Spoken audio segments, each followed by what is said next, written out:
وهنا خلاص لازم اتكلم. ازاي لحد دلوقتي شركه نايكي ما تكلمنيش اعمل لها اعلان؟ علشان كده انا قررت اعمل لهم اعلان، وعارف انكم انتوا اللي هتخلوا نايكي ترد على الفيديو ده. عاوزين بحر منشن لنايكي. ترحم امي. تعال اقول لك ازاي عملت الاعلان ده وايه الصعوبات اللي واجهتني. رقم 1، فكره الاعلان. تمام، ده اعلان لنايكي يبقى كره قدم وش. قررت ان الفكره هتتكلم عن الكره زمان ودلوقتي. السكريبت، ايها الشات جي بي تي، اديت له الفكره اللي في دماغي مع شويه تكات وحركات. طيب والسيناريو؟ مره انا وصديقي شات جي بي تي المهم هنلاقي الفوتج ازاي؟ ارتلست يوتيوب بيكسل دي شاتر ستوك، ولينك احسن كورس في الوطن العربي لتعليم المونتاج موجود في البايو. وهسيبكم مع نتيجه الاعلان.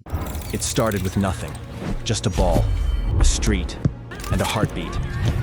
Back then, football wasn't a business. It was a breath of freedom, played in dust, in mud, under rain. No cameras, no fans, just passion. But something happened.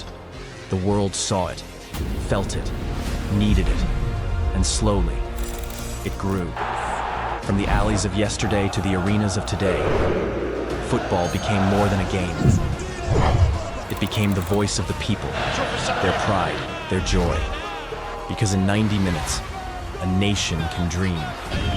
And in one goal, a world can erupt. This is football, and it never stops.